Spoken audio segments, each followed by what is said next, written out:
Dufres, eu sou hematologista, fiz residência de clínica no Rio, trabalhei no Rio, depois eu fazer hemato, vim para São Paulo. E hoje em dia eu trabalho basicamente com oncohemato, transplante de medula óssea, no Instituto do Câncer do Estado de São Paulo, no HC, e também no grupo de Oncologia DOR. E hoje eu conversei com a Juliana e a gente trouxe esse tema de neoplasia hematológica na gestação. É um tema bastante amplo, então eu resolvi fazer uma coisa um pouco mais resumida, até para não ficar uma coisa muito chata, e a gente tem um pouquinho mais de tempo para discussão. Então, acho que não são muitos slides, espero que não tome muito tempo. Bom, um pouquinho de introdução. Neoplasias hematológicas são raras na gestação. As principais são as neoplasias sólidas. As principais doenças são os linfomas, primeiro o linfoma de Hodgkin, depois o linfoma não Hodgkin, e depois são as leucemias. Existem dificuldades diagnósticas específicas, como a percepção de sintomas sugestivos de doença pelo estado gestacional e uma grande limitação nos métodos de imagem. Então, uma coisa que, especialmente no linfoma, isso limita bastante, a gente vai conversar um pouquinho mais para frente, e faz com que o tratamento seja um pouco diferenciado também. Os dados científicos são retrospectivos, são escassos, então a gente tem que extrapolar algumas coisas. A prescrição de quimioterápico é complexa, deve ser individualizada pela idade gestacional e condição específica do câncer, mas sempre com foco na saúde da mãe. Uma abordagem multidisciplinar é o melhor caminho para essa difícil situação. Um pouco de epidemiologia, cerca de 0,1% das mulheres grávidas serão diagnosticadas com câncer, isso colocando o câncer como um todo. As neoplasias sólidas, como eu disse, são as mais frequentes, e os linfomas são o quarto tipo de câncer mais comum na gestação. Dentre esses, sem dúvida alguma, o destaque maior é o linfoma de Hodgkin, uma estimativa de ficar em torno de 1 a cada 6.000 gestações, mais ou menos em torno disso. Existe uma dúvida, será que a gestação aumenta a frequência de neoplasia hematológica? A princípio, não, tá? Mas existe uma carência muito grande de dados epidemiológicos globais, então é uma avaliação difícil. Até o momento não há nenhuma relação causal de gravidez e neoplasia hematológica, ninguém conseguiu provar isso. Eu coloquei esse artigo só para suscitar um pouquinho, levantar um pouco essa bola, que existe possibilidade talvez de expressão de receptores hormonais em algumas neoplasias hematológicas, mas isso está longe de ser uma coisa comprovada, mas fica aí como uma possibilidade de associação. Um pouquinho sobre quimioterapia e gestação, que sempre é um tópico complicado, no que a gente pode fazer de quimioterápico ou não, quais são as limitações inerentes que a gente tem a isso. Primeiro que a maioria dos dados vem de modelos animais, então a dose de quimioterapia é diferente da dose que a gente faz em humanos, então essas extrapolações a gente tem que ter bastante cuidado. As alterações fisiológicas da gestação, como aumento do volume plasmático, clínice renal, aumento do terceiro espaço pela presença do líquido amniótico, oxidação hepática, tudo pode influenciar em farmacocinética. Então, obviamente, existe um racional, uma abordagem diferenciada em relação à quimioterapia. A maioria dos quimioterápicos podem cruzar a placenta, então a gente tem que ter essa ideia.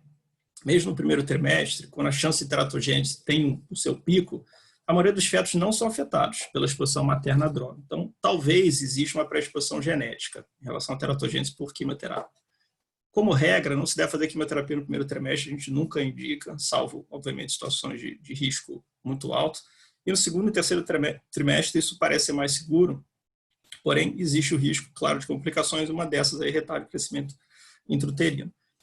Antimetabólitos devem ser evitados, a gente em geral não faz antimetabólito. Tá? Daunorubicina e ciclofosfamida podem causar cardiotoxicidade, e são medicações que a gente usa, vou falar mais para frente também, segundo e terceiro trimestre. E apesar disso, os resultados de estudos clínicos são retrospectivos, são escassos, mas enfim, eles apontam desfechos similares entre pacientes grávidas e não grávidas. Então, apesar de tudo isso, apesar de todo esse racional que eu comentei, não tem tanta diferença assim em desfecho, olhando especificamente da doença, e a gente vai comentar com todos os, obviamente, os ressalvos em relação aos dados científicos que são disponíveis. Então, um pouquinho sobre linfomas. Aí isso aí não é para assustar, é só para mostrar como existem diversos tipos diferentes de linfomas. Se a gente contar essa é a última classificação da Organização Mundial de Saúde, são mais de 100 subtipos, tá? Claro que a gente agrupa muito são muito subespecializações, subdivisões, mas são diversos tipos diferentes, tá? Então, obviamente, é bastante complexo esse diagnóstico, o tratamento é diferenciado. Linfoma B, quando a gente olha os linfomas B, os linfomas non-Hodgkin B, o mais comum é o difuso grandes células. Tá? Vocês olhem esse gráfico de Pitts, ele representa, o DLBCL, representa a maior parte desses diagnósticos. Depois vem os linfomas foliculares, que são linfomas tidos como indolentes. Tá? O difuso grandes células B é um linfoma tido como agressivo, em geral, um linfoma que a gente não pode esperar para o tratamento. Esses são os linfomas T, os linfomas non-Hodgkin T são menos frequentes. Vocês terem uma ideia em relação à prevalência, os linfomas B são em torno de 90%, e os linfomas T são em torno de 10%. Quando a gente coloca o linfoma de Hodgkin no meio disso, o linfoma de Hodgkin é um linfoma B, tá? Então a gente coloca o linfoma de Hodgkin nisso, e é muito importante para a gente pela sua importância na gestação, ele representa em torno de 10 a 11% dos linfomas como um todo. Tá? E dentro dos linfomas T, o mais frequente é o T periférico, sem outra especificação.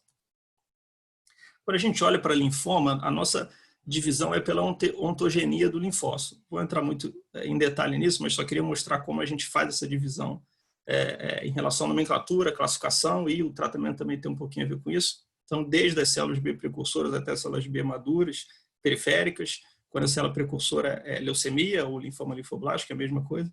Depois, quando vira periférica, viram os linfomas propriamente ditos. E aí, só para mostrar que a gente divide em relação a qual ponto de diferenciação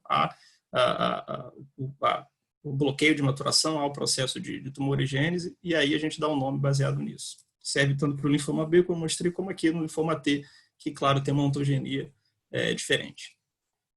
Em relação ao linfoma B e linfoma T, de forma bem generalizada, os linfomas difusos grandes células B versus os T periféricos sem outra especificação, que são os dois principais grupos, os linfomas B, em geral, vão melhor.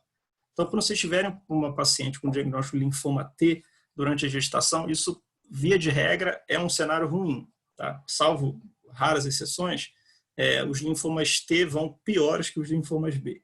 Tá?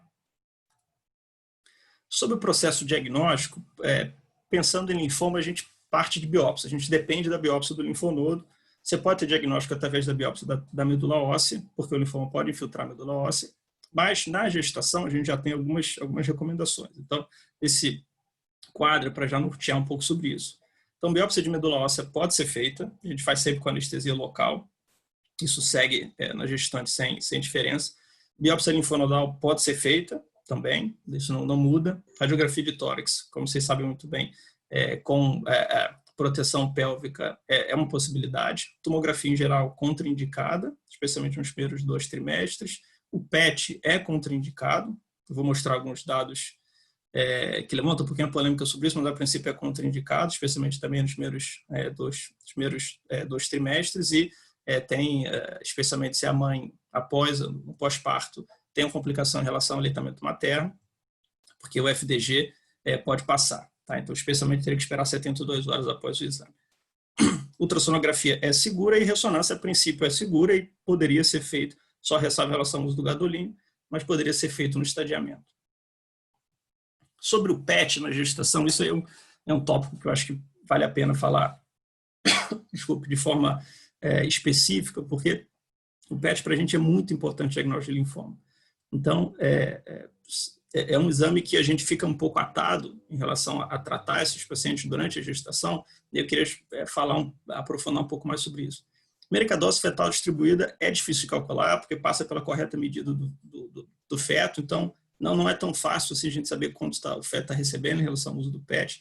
De forma geral, proporcionalmente, isso é maior no início da gestação, e obviamente é um problema maior também. O tempo de esvaziar a bexiga causa um impacto na realização desse teste, especialmente no primeiro trimestre, então tem que ter atenção com isso. Inclusive, alguns protocolos sugerem até cateterismo vesical nos pacientes que vêm a fazer PET, que em geral é contraindicado. Tá? A estimativa é que na 3ª e 4ª semana a sensibilidade seja maior, e a gente sabe, tem relatos de doses de 100 miligramas causando morte fetal. Então, obviamente, tem que ser uma coisa muito diferente dessa dose. Entre o final do primeiro trimestre e início do segundo, doses de 200 já foram associadas a diversas complicações, também isso tem que ser evitado, claro. Mas quando a gente olha para o PET-CT, ele normalmente não expõe mais do que 15, 20 miligramas de dose fetal. E no PET-ressonância, que não é um teste frequente da gente usar, raros serviços têm PET de ressonância, esse valor provavelmente não é superior a 5, que seria mais seguro para ser utilizado durante a gestação. Vou ter duas tabelas só para ilustrar isso que eu disse, de pacientes com tempos de idade gestacional diferentes. Eu queria só ilustrar aqui pacientes com 5 semanas que fizeram PET-CT, e aqui, quando a gente vai para a tabela 2, que é a dose após o esvaziamento de bexiga, então a dose que o feto é exposto é 5,12. Quero mostrar que isso é maior do que em outros momentos gestacionais, ou seja, de fato, uma dose proporcional parece ser pior no início da gestação. Tá? Então, isso é uma coisa que a gente tem que estar atento. Esse exame no início seria pior do que no final, mas ele, via de regra, é contraindicado durante o período gestacional. Aqui o PET-CT e o PET de ressonância, repara que o PET, obviamente, além de ver o linfoma, ele pode ver características fetais, como mostra aqui o exame em fusão em B, e, obviamente, também o PET de ressonância mostrando o exame em fusão em A e a ressonância específica aqui no B. Bom, sobre o linfoma de Hodgkin, que acho que é o mais importante para a gente, já que esse é o mais frequente, é uma neoplasia de linfócitos B maduros, é uma doença que tem a diferenciação do centro germinativo e pós-centro germinativo. Como eu disse, representa cerca de 10, 11% dos linfomas e tem uma distribuição bimodal. Talvez por isso ele seja mais frequente durante a gestação, porque o linfoma de Hodgkin ele tem um pico em mulheres jovens, tá? E depois tem um pico em pacientes um pouco mais velhos. Como ele tem esse pico em mulheres em torno de 20 anos, 20, 30 anos, talvez por isso, especula-se, talvez por isso ele seja mais frequente durante a gestação, porque pega, obviamente, o período fértil. Ele tem uma predisposição sexo masculino, que, claro, não é o tópico de hoje, e pela raça branca, mas é uma doença com altas taxas de cura. Então, acho que isso é muito relevante quando a gente está vendo pacientes com linfoma de Hodgkin que estejam grávidas, porque a gente tem que pensar na cura. São pacientes que, quando a doença é localizada, para ilustrar, essa taxa de cura passa de 90%. E na doença avançada fica em torno de 75%, 80%. Então, pensando em linfoma, uma taxa de cura muito boa. Então, a gente tem sempre a almejar a cura quando a gente está vendo o linfoma de Hodgkin durante a gestação. Sobre a classificação, a gente divide o linfoma de Hodgkin clássico, vocês estão vendo aqui esse LHC, e o predominância linfocítica nodular. Esse aqui é 10% dos casos, tudo que eu vou falar não engloba ele. O que a gente vai falar vai ser o linfoma de Hodgkin clássico, que é o mais frequente, é o que a gente costuma ver, especialmente os subtipos esclerose nodular. Aqui mostrando a célula característica, que é a célula de Reed-Steinberg, que parece aquela coruja, como a gente vê como se fossem dois olhinhos aqui, diferente da célula de pipoca da predominância linfocítica nodular. De aspecto clínico, é uma doença nodal, costuma ser mais supradiafragmática e evolução contígua, ou seja, os linfonodos eles vão seguindo mais ou menos cadeias próximas. Isso não é uma regra, longe disso, mas ajuda um pouquinho na apresentação clínica. Mais ou menos 30% dos pacientes têm os sintomas B, perda ponderal, sudorese, febre, prurido. Tá? Envolvimento extranodal e grandes massas, que a gente chama de bulk, podem acontecer. E aqui eu botei órgãos que costumam ser órgãos de acometimento extranodal, ou seja, acometimento fora do sistema linfático, como a pleura, fígado, o baço, que estaria dentro do sistema linfático, e a medula óssea. A gente estadia esses pacientes, estadio 1 e estadio 2 são pacientes com doença localizada, o termo é doença localizada, que quando você tem uma cadeia linfonodal ou uma outra cadeia linfonodal próxima, e o estadio 2 seriam duas cadeias linfonodais do mesmo lado do diafragma, mas que não precisam ser exatamente uma do lado da outra. Estadio 3, quando você tem cadeias linfonodais em locais diferentes do diafragma, então supradiafragmática e infradiafragmática. E estadiamento 4, quando há presença de doença extranodal. O A e o B em relação aos sintomas B. De fatores de risco desfavoráveis para o linfoma de Hodgkin, a gente divide em relação à doença localizada e doença avançada, e isso é relevante na gestação, e eu dei um destaque aqui porque como a gente não tem um estadiamento de maneira adequada, já que a gente não faz o PET em geral, a gente tem que valorizar os fatores de risco da doença. Tá? Então, o VHS elevado, se são múltiplos sítios nodais, se tem envolvimento extranodal, isso na doença localizada tem um peso. Na doença avançada, se é o estadio 4, se tem leucocitose, se tem linfopenia, se tem anemia, isso também configura um prognóstico pior e a tomada de decisão vai passar por isso. É uma decisão que a gente, em geral, toma em conjunto e a gente vai valorizar isso aqui quando a gente discutir, eventualmente, até a interrupção da gestação para tratamento. Esse é um gráfico clássico que sempre aparece em aulas de hematologia para mostrar como o PET é importante no linfoma de Hodgkin. Esse gráfico aqui mostra que, independente do IPS, que seria o score prognóstico do Hodgkin, se o paciente tem PET positivo versus PET negativo, aqui os PET negativos e aqui os PET positivos, a diferença de sobrevida livre de progressão é muito grande. Tá? Ou seja, o PET, isso aqui é PET inteirinho, que é PET após 2 ciclos de quimioterapia, a diferença é muito grande. Então, o PET, de fato, ele é super importante no estadiamento dos linfomas. A gente não usa esse método durante a gestação. Aqui só mostrando como é que a gente pontua isso, tá? É o score de Deauville, que foi o local onde foi definido isso, só para vocês saberem, que vai de uma pontuação de 1 a 5. Sobre a gestação, alguns pontos específicos, é a principal doença oncohematológica, como eu já disse. Por se tratar de uma neoplasia com altas taxas de cura, a proposta curativa deve ser buscada durante a gravidez, isso é importante. O estadiamento deve evitar métodos como PET e tomografia, então, a princípio, a gente não vai utilizar isso, por mais que a gente entenda a sua importância, pelo risco de toxicidade, obviamente, ao feto. O momento correto do início da quimioterapia deve levar em consideração as características da doença e a idade gestacional. Em geral, essa tem que ser uma decisão em conjunto, tá? De vocês, os obstetras que estão acompanhando o caso, que conhecem a paciente, que estão avaliando tudo isso junto com o hematologista que foi chamado para ver junto. Uma abordagem multidisciplinar, como eu disse, facilita na condução disso. Aqui é uma tabela que eu acho bem legal sobre o papel dessa atuação multidisciplinar. Então, do obstetra, que faz o diagnóstico, que encaminha para o oncohematologista, que traz a experiência dele em gestação de alto risco, que vai aconselhar qual o momento ou não de interromper a gestação, se for o caso, e também, obviamente, como vai ser o parto. O hematologista que entra em relação fazer um estadiamento correto dentro da possibilidade, formular um plano terapêutico, administrar a quimioterapia que seja melhor para o paciente e também um tratamento de suporte que vem junto com a quimioterapia. E aí o neonatologista também e a enfermeira que está coordenando isso. Tá? Então, acho que de fato é multidisciplinar e a gente deve perseguir isso. Sobre o manejo desses pacientes de relação ao tratamento, essa é a recomendação do grupo britânico, que é bastante ativo em linfomas em situações de pacientes idosos, de gestantes, linfomas em situações diferentes. Então, acho que vou tomar um tempinho mais falando sobre isso. No primeiro trimestre, então, o estadiamento, eles aconselham que você faça biópsia de medula óssea e ressonância, não faça o PET. Considere fatores de risco para os pacientes com linfoma de Hodgkin, então considere hemoglobina, VHS, considere fatores de risco outros que não o PET, porque se a gente não tem o PET, a gente vai usar essa informação. Tá? A questão obstétrica, como eu disse, em relação ao momento gestacional, sempre que possível, postergar para o segundo trimestre.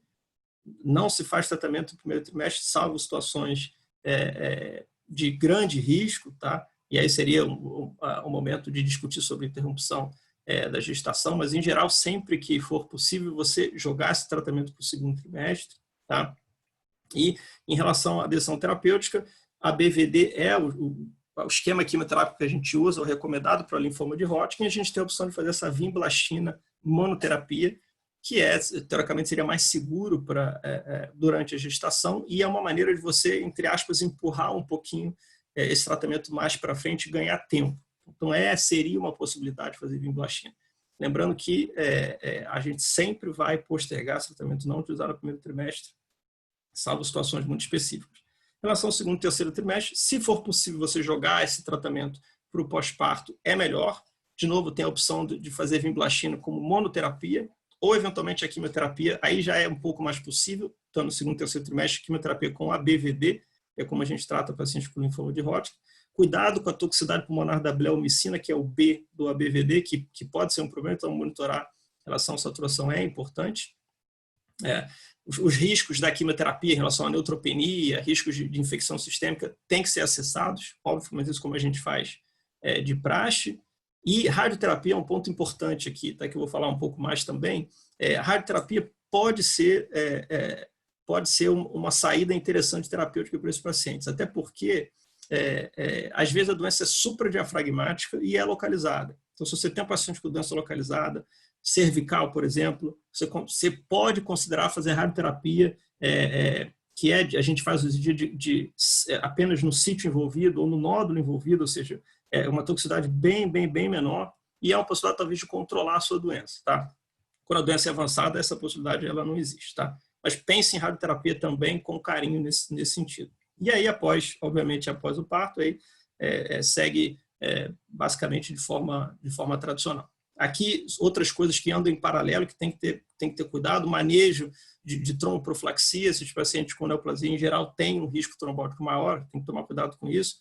O que eu posso fazer de terapia em conjunto, então, plasio, ondazetrona, coisas quimioterápico, a BVD é bastante emetogênico, então a gente vai ter que pensar nisso. Profilaxia infecciosa, a gente usa profilaxia para bactéria, para fungo, para PCP, enfim. Tá, então, isso aqui é basicamente o manejo recomendado pela Sociedade Britânica. Indo um pouquinho agora para o manual do Ministério da Saúde, que eles recentemente liberaram, a gente, inclusive, no HC, recentemente fez um documento sobre isso, qual é a recomendação do Ministério em relação a isso. Então, linfoma de Hodgkin em curso com gestação. De novo, dividindo em trimestres, tá? No primeiro trimestre, se a doença é sintomática e progressiva, então você vai avaliar se o teu paciente tem muitos fatores de risco, aquilo que eu disse, hemoglobina, VHS, como é que está a doença, se é uma doença avançada ou não, enfim, o estado clínico do teu paciente, e ver se você consegue adiar, sempre tentando adiar, sempre. Se você puder adiar esse tratamento, adie, que é o melhor. Tá? Se você precisa de uma resposta tumoral rápida, você precisa tratar esse paciente, aí você tem que ver sobre talvez a vinblastine como monoterapia, como eu disse, é uma opção de você empurrar um pouquinho isso, diminuindo toxicidade e talvez aí esperando o momento mais adequado de fazer quimioterapia plena, né, quimioterapia com toda a combinação das medicações. E agora, se você julga que o paciente é um curso mais complicado, é uma doença com fator de risco importante, ela tem um risco iminente, se não tratada, aí discutir a possibilidade de interrupção da gravidez junto com vocês, junto com a equipe da obstetrícia. Tá? Em relação ao segundo trimestre, se o paciente está indicado tratar, não há como postergar, faz o protocolo ABVD, nesse cenário já é um pouco mais tranquilo você fazer. Se a doença supradiafragmática estável assintomática, aquilo que eu disse, radioterapia é uma opção para controle local e talvez você ganhe tempo com isso. E adiar, se você puder adiar para o terceiro trimestre, eventualmente até pós-parto, faça, se isso for possível. Linfoma de Hodgkin, em geral, é um linfoma que a gente considera um linfoma agressivo, mas não é um linfoma com tanta necessidade de urgência terapêutica como outros, como o difuso de grandes células B, o linfoma de Burkitt, por exemplo, que é um linfoma que duplica a carga tumoral por dia. Então, obviamente, ou as leucemias que eu vou falar, que aí não dá para esperar nada. Então, esse é um linfoma que vale a pena olhar com cuidado para ver se você consegue postergar a terapêutica. Então, essa conversa é bem importante. Terceiro trimestre parecido, tá? Se você pode adiar, você adia, mas aí já está mais tranquilo se você tiver que fazer o protocolo quimioterápico completo, no caso da BVD. Trouxe 2 estudos grandes, enfim. Esse é um pouco menor, o outro com mais pacientes, mas são 2 estudos que pelo menos avaliaram isso. São retrospectivos, esse aqui unicêntrico. 39 pacientes foram estadiados com ressonância e ultrassom, um follow-up mediano de 70 meses. Aqui o que eu queria mostrar, juntando pacientes com linfoma de Hodgkin e não Hodgkin, o N não Hodgkin era muito baixo, era só 8 pacientes, então basicamente a gente foca aqui nos 31 pacientes com linfoma de Hodgkin. Mediana de idade em torno de 28, 30 anos, tá? Grande parte, como eu disse, a esclerose nodular, então 90%, mais de 90% foi esclerose nodular. Chama a atenção isso aqui, que do estadiamento 1 e 2, que configura doença localizada, era mais de 80% dos pacientes com Hodgkin tinham doença localizada. Provavelmente, entre aspas, mau estadiamento. Como não utiliza PET, às vezes é uma doença avançada que você não detecta porque não utilizou a maneira adequada. Então, pode ser que sejam pacientes mal estadiados, entre aspas, tá? Porque, em geral, a proporção não é essa, não é de tão mais de doença localizada assim. Em relação à mediana de diagnósticos de semana gestacional, em torno de 20. Repara, aqui 20, 21. No caso do Hodgkin, 21. Aqui em relação aos trimestres. Duração, isso é outra coisa que eu acho interessante. Duração em relação ao início do sintoma, tá? Que durou de 12, 11, 15, se a gente separar aqui então de Hodgkin para não Hodgkin, outra informação que vale a pena olhar com cuidado. Aborto. Como um todo, nesses 39 pacientes, só tiveram 4 abortos, 3 na população com Hodgkin, 1 na população não Hodgkin. Tá? Em relação a quando foi iniciado a terapêutica, repare que a grande parte dos pacientes começaram no segundo ou terceiro trimestre. Então, foram poucos pacientes que começaram no primeiro. Tá? esse mesmo trabalho, mas olhando outros detalhes, pacientes que receberam terapia antinatal, ou seja, receberam terapia, não esperaram pós-parto, né, e aqueles que esperaram o nascimento. Então, o dobro dos pacientes foram tratados ainda durante o período gestacional, grande parte aí do diagnóstico do segundo trimestre, e aqui as opções, foi a BVD, ou tipo BVD, CHOP, no segundo trimestre foi a BVD, e pacientes fizeram radioterapia, 3 deram radioterapia, e aqui no terceiro trimestre a BVD e mais um paciente com radioterapia. E essas gestações duraram a quase o período do termo, aí, 37 semanas de mediana. Tá? Entre as 36 pacientes que não interromperam a gestação, receber terapia antinatal não foi associada a parto prematuro, nesse caso aqui. Só que foram 4 abortos, tá? 2 no primeiro trimestre e 2 no segundo trimestre. Um total de 24 pacientes que receberam tratamento. Dos 12 que não foram tratados, não teve nenhum aborto. E os recém-nascidos avaliados não demonstraram alterações ao nascimento nesse grupo de pacientes. Em relação à evolução materna, em relação à doença, quando a gente separa aqui por histologia do Hodgkin e o não-Hodgkin, sobrevida livre de progressão em 5 anos em torno de 75%, que é bem razoável, que é bem mais ou menos o que a gente espera, em torno de 80% de sobrevida global em 5 anos, e quando a gente olha para o Hodgkin, 70% de PFS em 5 anos, que é bem parecido com o esperado. Para vocês terem uma ideia, com a BVD, em 5 anos eu espero 75%. Então, está bem ok aqui. Sobrevida global 80%, e quando a gente olha em relação a pacientes que interromperam a gestação diagnóstico ou não teve diferença, tá, de PFS ou sobrevida global. Outro estudo, olhando o mesmo aspecto, tá, linfoma em gestação, retrospectivo, esse aqui com N maior, 90 pacientes, multicêntrico, 50 pacientes com linfoma não-Hodgkin, 40 com linfoma de Hodgkin, de novo, preferência de estadiamento com ressonância e ultrassom, follow-up um pouco mais curto, 41 meses. Aqui já tinha bastante paciente com difuso grandes células B, 28 pacientes, tá? E as características que queria chamar a atenção, a maioria dos pacientes não tem sintoma B, boa parte dos pacientes tem um ECOG, né, que é o status performance bom, tá? Se a gente vê aqui, são quase 70% dos pacientes têm um ECOG de 0 a 1, ou seja, pacientes bem fit, como a gente sempre fala na hematologia, ou seja, aptos a receber quimioterapia intensiva. É uma população favorável, né, por esse aspecto, tá? Mas existe doença extranodal, então cuidado, quase 30 pacientes aqui, então mais da metade tinha doença extranodal. E doença bulk, que é aquela grande massa, 90% não tinham. Tá? Aqui, nessa casuística, o estadiamento foi um pouquinho mais distribuído, não teve tanta doença localizada assim. Em relação à distribuição do que foi utilizado em quimioterapia, bastante R-CHOP, EPOC, diversas linhas quimioterápicas, Hipercevat, que foi um paciente só, mas é extremamente tóxico.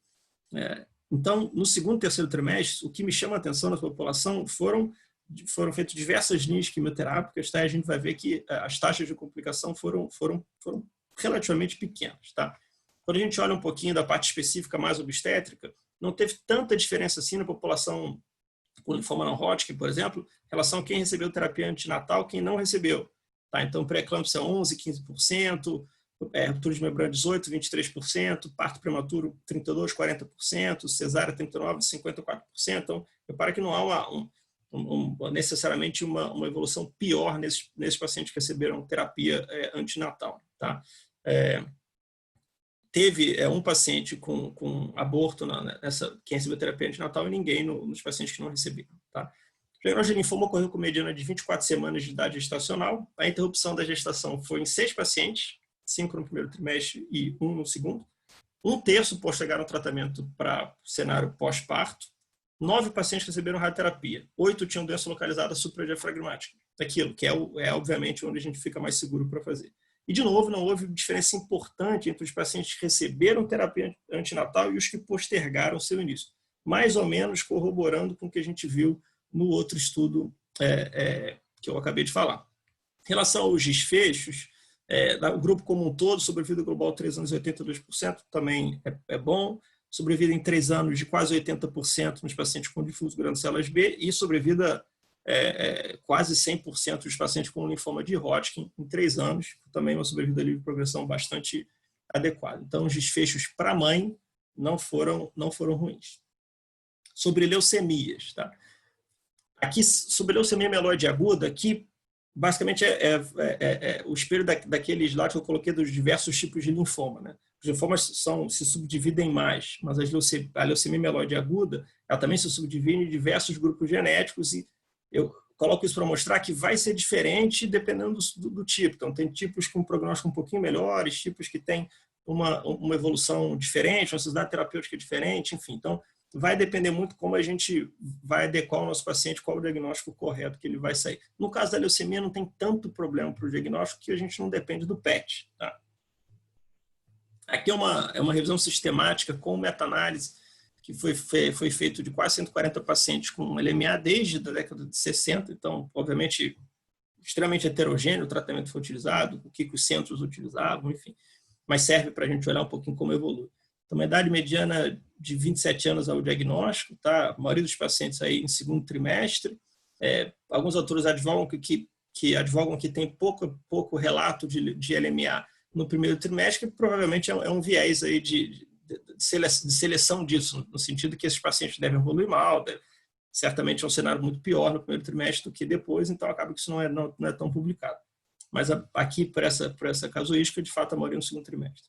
O uso de quimioterapia com ARA-C, que é citarabina e antracíclico, foi a maioria dos pacientes, quase 60% dessa população razoável, né, quase 140, utilizava a quimioterapia, que é a padrão. ARA-C mais antracíclico é o padrão de tratamento em LMA. Então, a maioria utilizou. Terapia sem antracíclico foi um pouco menos, e o uso de corticoide, que não faz quase nada, muito pouco, né?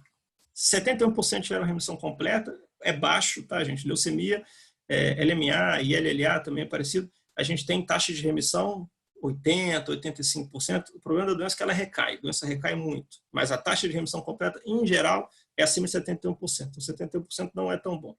Sobrevida global de 30% é péssimo, claro, com um follow-up mediano de 8 meses. Então, boa parte dos pacientes tiveram uma evolução ruim. Leucemia é ruim, claro, mas chama a atenção que na gestação acaba tendo um aspecto pior. Duas coisas que eu queria chamar a atenção em relação ao trimestre e o desfecho fetal. Tá? Então, aqui os fetos vivos, tá? Os fetos que tiveram morte intraútero e aborto eletivo ou aborto espontâneo. E aqui a gente vê que seja no primeiro, segundo, terceiro trimestre, obviamente mais no terceiro trimestre, a proporção foi maior de fetos vivos. Tá? Então, o desfecho fetal ele não é ruim.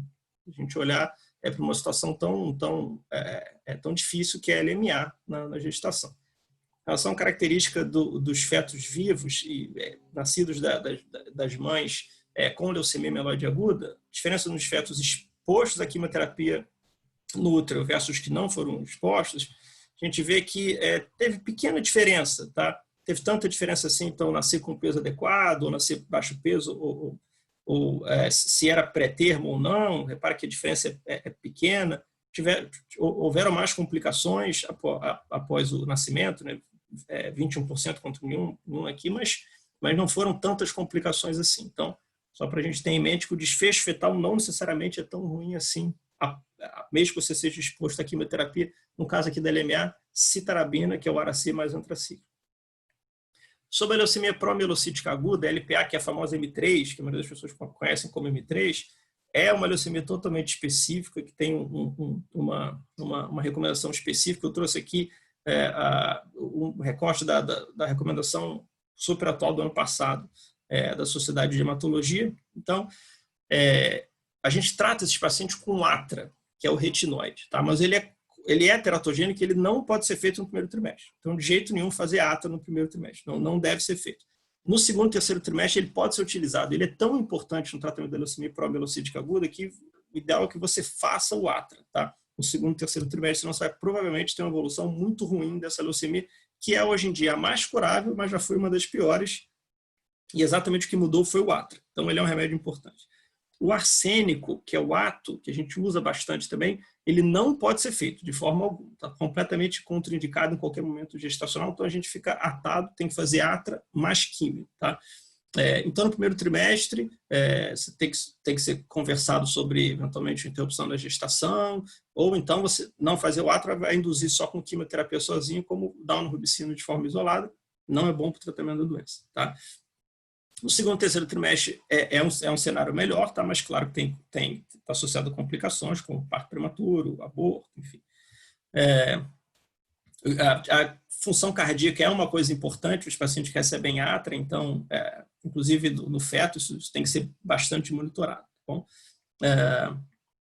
E aqui é só a foto para vocês verem do que é essa célula específica da M3.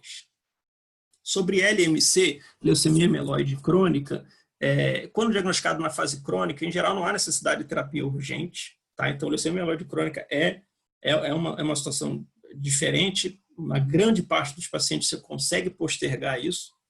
O tratamento ele se dá basicamente com inibidores de tirosina quinase. O exemplo são imatinib, dasatinib e nilotinib. Desses três que são aprovados em primeira linha, o dasatinib não pode ser feito. Esse não pode ser feito, tem uma transferência placentária e teratogênese alta. Então, você fica com a opção de imatinib e nilotinib, porém, eles devem ser evitados no primeiro trimestre. Tá? Então, pelo potencial risco de malformação. Então, segundo trimestre e em diante. Leucemia mieloide crônica é aquela doença que, às vezes, o paciente vem com 500 mil leucócitos, 550 mil leucócitos, enfim.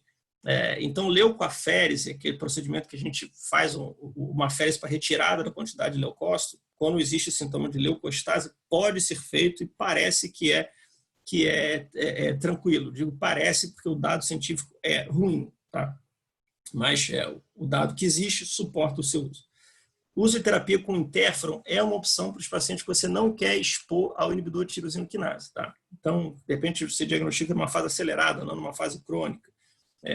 Enfim, você não quer usar o inibidor de tirosina quinase para o momento gestacional, o interferon é uma opção. Tá? Nos pacientes que já tinham diagnóstico de LMC, vinham com uma boa resposta molecular, que a gente considera uma resposta maior ou profunda, de forma sustentada ao longo do tempo, você talvez possa suspender a medicação e deixar sem. O paciente passa a gestação sem nenhum remédio, você vai monitorando esse transcrito de BCR-BL, que é a maneira da gente monitorar a doença, ver se ela está caminhando de maneira adequada ou não.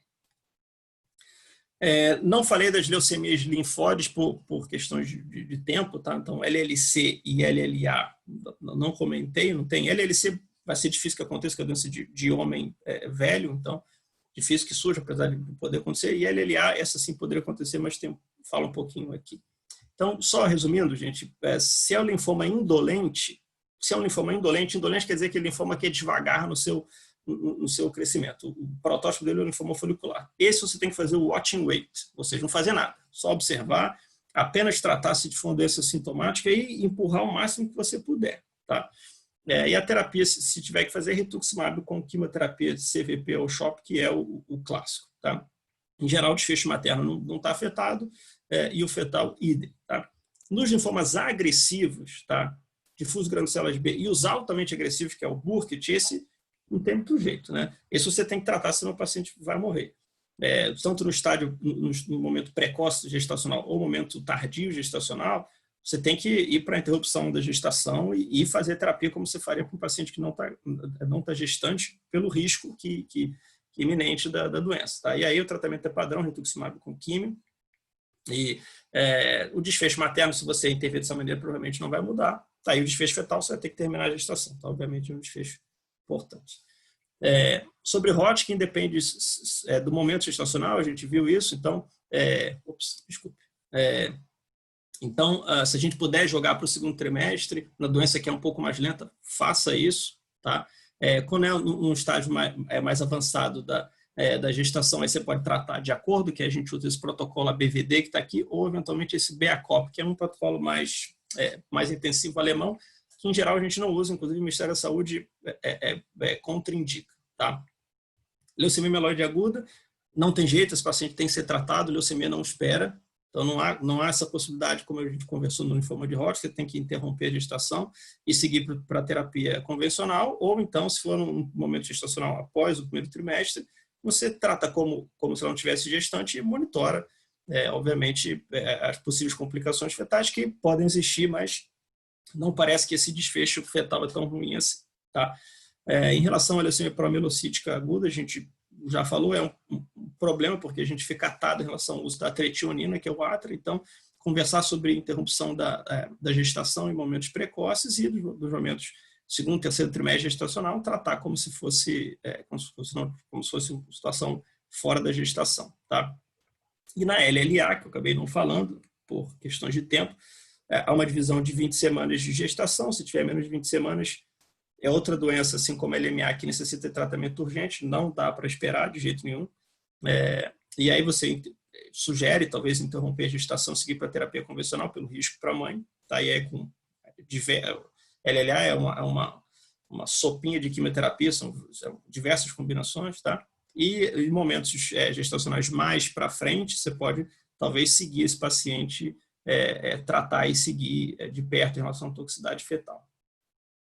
Concluindo, linfoma de Hodgkin é a neoplasia mais comum e onde existe mais dado científico. O correto estadiamento é importante, mas isso raramente ocorre durante a gestação. A gente viu isso pela limitação do PET. O PET de ressonância talvez possa mudar isso, mas ainda não há segurança, apesar de um pouco de polêmica dos dados, como eu falei anteriormente, ainda não há segurança você indicar o PET no momento gestacional. Mas o PET de ressonância parece ser mais seguro. Talvez no futuro seja uma coisa mais tranquila da gente utilizar, e existe algum embasamento para isso. Tá? O uso da radioterapia para doença localizada supradiafragmática e a vimblastina em imunoterapia são opções no paciente com Hodgkin que não dá para adiar o tratamento. Se eu puder adiar, vou adiar sempre para segundo e terceiro trimestre. Mas se não for possível e o paciente tem uma situação favorável para radioterapia localizada, supradiafragmática, então, obviamente, com pouca toxicidade fetal, para controle de doença vale a pena. E a vimblastina como monoterapia também parece ser seguro. Tá? Em situações de doença agressiva, por isso o tratamento deve ser feito, a interrupção da gestação tem que ser considerada, e aí uma conversa aí de vocês, obstetras, com a equipe da Hemato para considerar sobre isso, mas quando a doença é muito agressiva, aí é aquilo que a gente falou de importância da saúde materna. Uso de quimioterapia padrão, sem antimetabólitos. A gente não faz antimetabólito, né? Como o metotrexate, por exemplo. Parece ser seguro durante o segundo trimestre e o terceiro trimestre. Apesar das dificuldades, os desfechos para mãe e feto não são ruins, baseados em dados retrospectivos. Então, apesar de tudo isso, quando tratado de acordo, segundo e terceiro trimestre, que a gente tende a fazer o tratamento mais parecido, o desfecho ele não parece ruim. Pacientes com leucemia aguda não podem aguardar o tratamento. E o uso da terapia à base de antraciclina e citarabina parece ser razoavelmente seguro. Talvez deveria botar um razoavelmente aí. Contudo, quando o diagnóstico é feito no primeiro trimestre, interromper a gestação talvez seja o mais indicado, tá? pela possibilidade maior de toxicidade. Pacientes com leucemia, em geral, a gente caminha para transplante halogênico. Tá? E, obviamente, é totalmente contraindicado na gestação, não dá para encaminhar. Então, isso causa um impacto direto na sobrevida dos pacientes. Isso deve ser individualizado. Se você tem uma paciente com LLA, por exemplo, que tem uma indicação de transplante halogênico, e se ela não transplantar, o risco dela de morrer é maior, e ela está que seja no segundo trimestre, isso tem que ser conversado. Tá? Sobre eventualmente interromper a gestação, enfim, vai ter que ser caso a caso, porque o transplante halogênico, em alguns cenários de leucemia aguda, é salvador. Paciente com LMC na fase crônica, em geral, é tranquilo de adiar o tratamento, então dá para você empurrar isso monitorando. Usar o interferon, como eu disse, é uma opção para ter algum controle da doença, e se você tiver que fazer inibidor de tirosina quinase, você faça imatinib ou nilotinib e faça após o primeiro trimestre. Tá? E uma abordagem multidisciplinar sempre é o ideal na condução desses casos, avaliando o momento correto de iniciar a terapia e, eventualmente, quando for necessário, de fato, discutir sobre interromper a gestação. Acho que é isso. Obrigado.